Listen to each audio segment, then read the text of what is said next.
Hi student. अभी आप देख रहे हैं एआर कॉन्सेप्ट लर्निंग और आज के इस वीडियो में हम बात करने जा रहे हैं मोबाइल लर्निंग, जिसको कि हम शॉर्ट में एम लर्निंग के नाम से जानते हैं। मोबाइल लर्निंग होता क्या है, ये जानने से पहले हम जान लेते हैं कि ई लर्निंग यानी इलेक्ट्रॉनिक लर्निंग क्या होता है। A learning system based on formalised teaching but with the help of electronic resources is known as e learning. Learning का वैसा सिस्टम जो कि फॉर्मलाइज्ड टीचिंग पे बेस्ड हो, लेकिन जिसमें हम इलेक्ट्रॉनिक रिसोर्सेज का इस्तेमाल करते हो, उसे हम ई लर्निंग कहेंगे। ई लर्निंग के अंदर mobile learning, internet learning, educational television etcetera शामिल है। चलिए अब हम बात करते हैं मोबाइल लर्निंग की।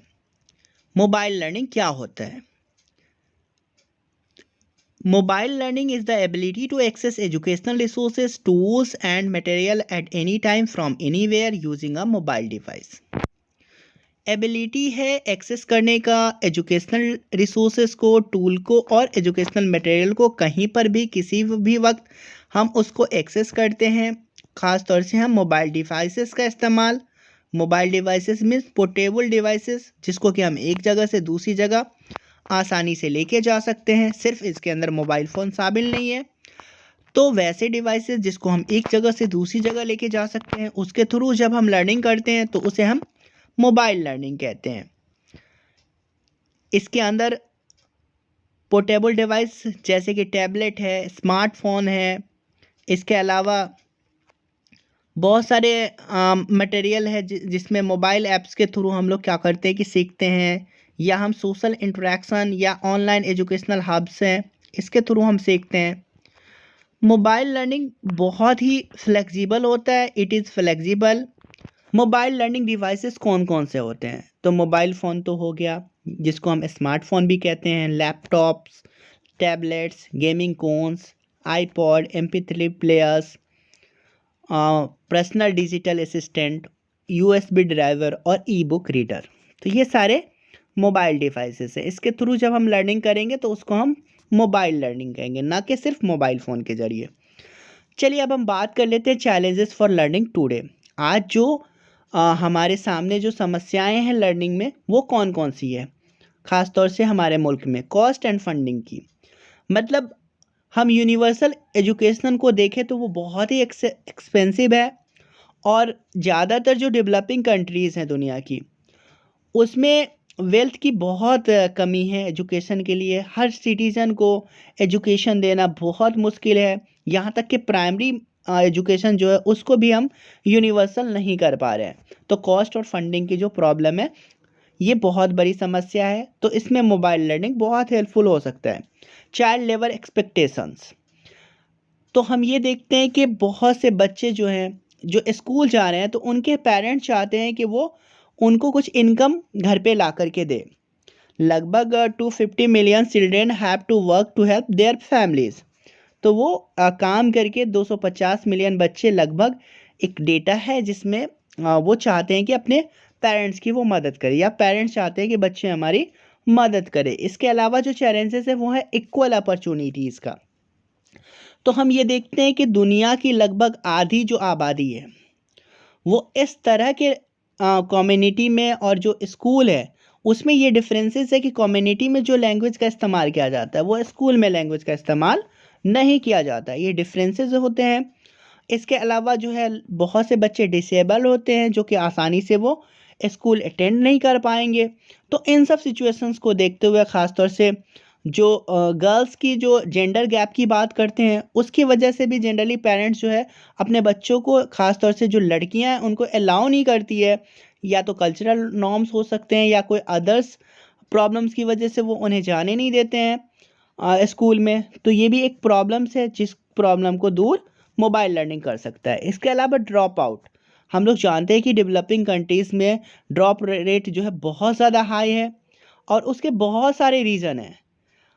मेनी चिल्ड्रन जो है वो सफ़र वायलेंस, सेक्सुअल एब्यूज़, या उनको चिढ़ाया जाता है, स्कूल पे बुलिंग की जाती है, जिसकी वजह से वो दोबारा स्कूल जब एक बार छोड़ के चले जाते हैं तो वापस नहीं आते हैं स्कूल में। तो ड्रॉप आउट रेट जो है बहुत ज़्यादा होता है। इसके अलावा जो है गर्ल्स जब पॉवर्टी के एज पे पहुंच जाती है तो उनके फैमिली के मेंबर उन्हें स्कूल नहीं भेजना चाहते हैं, तो ये भी एक प्रॉब्लम है। तो मोबाइल लर्निंग के थ्रू जो है बच्चे आसानी से लेक्चर्स को टीचर्स के सुन सकते हैं, देख सकते हैं। इसके अलावा जो चैलेंजेस है वो application and relevance of curriculum. तो हम लोग देख रहे हैं कि कैरिकुलम जो भी पढ़ाया जाता है वो आउटडेटेड होता है, बहुत पुराना होता है, उनको रिवाइज करने की ज़रूरत होती है according to the needs of the society. But education हासिल करने के बाद भी उसका एप्लीकेशन हमें हमारे समाज के अंदर नहीं दिखता है, तो ये एक बड़ी प्रॉब्लम्स है। नेक्स्ट है कल्चरल एंड रिलीजियस एटीट्यूड। तो हम ये देखते हैं कि ख़ास तौर से कॉन्फ्लिक्ट पैदा हो जाता है। जो भी चीज़ें स्कूल में पढ़ाई जाती हैं और घर पे पढ़ाया जाता है उसके बीच में कुछ ना कुछ कॉन्फ्लिक्ट पैदा हो जाता है। क्या पहनना है, कैसे बातचीत करनी है, जो स्कूल में सिखाया जाता है वो कहीं ना कहीं कल्चर में उस तरह के जो चलन होते हैं वो कहीं ना कहीं एक्सेप्ट नहीं किए जाते हैं। तो ये एक तरीके से कॉन्फ्लिक्ट हो जाता है स्कूल और होम के बीच। आजकल आप देख रहे होंगे कर्नाटका में जैसे हिजाब का इशू है, तो जिसकी वजह से मुस्लिम लड़कियां वो स्कूल नहीं जा पा रही है। तो एक इस तरह का कल्चरल जो है या रिलीजियस एटीट्यूड जो होता है वो कहीं ना कहीं आ जाता है बीच में स्कूलिंग के। तो मोबाइल लर्निंग में घर पे बच्चे बैठ के आसानी से सारी चीज़ें पढ़ सकते हैं, इस तरह की इशूज़ नहीं होंगी। इसके अलावा टीचर ट्रेनिंग एंड सपोर्ट। तो हम ये देखते हैं कि हाफ ऑफ द टीचर ऐसे हैं डेवलपिंग कंट्रीज़ में जिसके पास प्रॉपर ट्रेनिंग नहीं होती है, प्रोफेशनल डेवलपमेंट उनका नहीं हो पाता है, वर्कशॉप नहीं करवाए जाते हैं, उनकी कॉन्फ्रेंसेस या सेमिनार या रिफ्रेशर कोर्सेज नहीं चलाए जाते हैं। तो ये एक तरीके का प्रॉब्लम है, इशूज़ हैं, जिसकी वजह से मोबाइल लर्निंग ज़्यादा बेहतर है। Why M learning on a teaching learning process.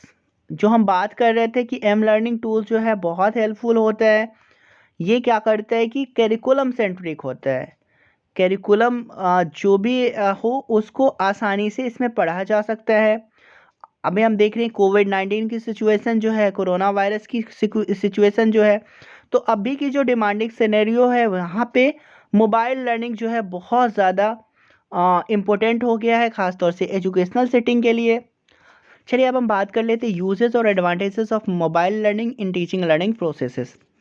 तो ये इंक्लूसिव होता है और नॉन डिस्क्रिमिनेटरी होता है। इंक्लूसिव मतलब इसमें हर तरह के बच्चे को शामिल किया जा सकता है, चाहे वो गर्ल्स हो, चाहे वह फिजिकली हैंडीकैप या डिसेबल्ड हो, चाहे वह ड्रॉप आउट बच्चे हो। इसके अलावा नॉन डिस्क्रिमिनेटरी का मतलब इसमें किसी भी तरह के भेदभाव की कोई गुंजाइश नहीं होती है on the basis of race, caste, religion, on the basis of culture. किसी भी तरह का कोई भी भेदभाव नहीं किया जाता। ईजिली एक्सेसिबल यानी कि आसानी से हर बच्चे तक इसकी पहुंच हो सकती है। On the go and real time learning, जब क्लासेस शुरू हो रहे हैं उसी टाइम आप आइए और एक्सेस कीजिए और लर्निंग शुरू कर दीजिए। जब चाहे जहाँ चाहे वहाँ से आप लर्निंग शुरू कर सकते हैं। Enhance multi sensory teaching fourth point है। इसमें क्या होता है कि more than one sense involve होते हैं, और ख़ास तौर से हम जानते हैं एडगर डेल की आपने कौन ऑफ एक्सपीरियंस देखा होगा, तो उसमें डायरेक्ट पर्पसफुल एक्टिविटीज़ जो होती है उसमें मैक्सिमम सेंसेस इन्वॉल्व होते हैं, और क्या होता है कि टीचिंग लर्निंग प्रोसेस ज़्यादा मीनिंगफुल हो जाती है। तो इसमें ज़्यादा मीनिंगफुल टीचिंग लर्निंग प्रोसेस हो जाती है क्योंकि एक से ज़्यादा सेंसेस इन्वॉल्व होते हैं। टाइम सेविंग, जो हमारा वक्त है वो भी बच जाता है। स्टूडेंट्स इन लीड पोजीशन, बच्चे जो है ये सेंटर में होते हैं। Can access numerous books digitally, बहुत सारे बुक्स को हम डिजिटली क्या कर सकते हैं, एक्सेस कर सकते हैं। Help to manage students, parents, teachers and school management, सबको ये मदद करता है। एजुकेशनल ऐप है जिसके थ्रू हम पढ़ सकते हैं, और एक तरीके से ये फ्लेक्सिबल या इंडिपेंडेंट है। चलिए अब हम बात कर लेते हैं demerits of mobile learning in teaching learning process. Student are prone to pornography and online child abuse. Pornography जो है वो बढ़ जाएगी, चाइल्ड एब्यूज़ जो है वो बढ़ जाएगा। स्टूडेंट अदर टास्क में इंगेज हो जाएंगे जब वो पढ़ रहे होंगे। इसके अलावा डेटा सिक्योरिटी या हैकिंग की जो संभावनाएं है वो काफ़ी बढ़ जाती हैं, बच्चों के डेटा से सुरक्षित नहीं रह पाएंगे। कभी कभी ऐसा भी होता है कि मोबाइल डिवाइस को हर जगह पे हम नहीं लेके जा सकते हैं, हर आदमी इसको अफोर्ड कर ले ये ज़रूरी नहीं है। इलेक्ट्रिसिटी की ज़रूरत होती है, ख़ास तौर से ये सोशलाइजेशन जो है, समाजीकरण जो है उसको कम कर देता है मनुष्य की, और हेल्थ जो है हमारा वो काफ़ी अफेक्टेड हो जाता है। ख़ास तौर से हमारे आइज़ जो हैं वो उसमें प्रॉब्लम आ जाती है। तो ये सारे डिमेरिट्स है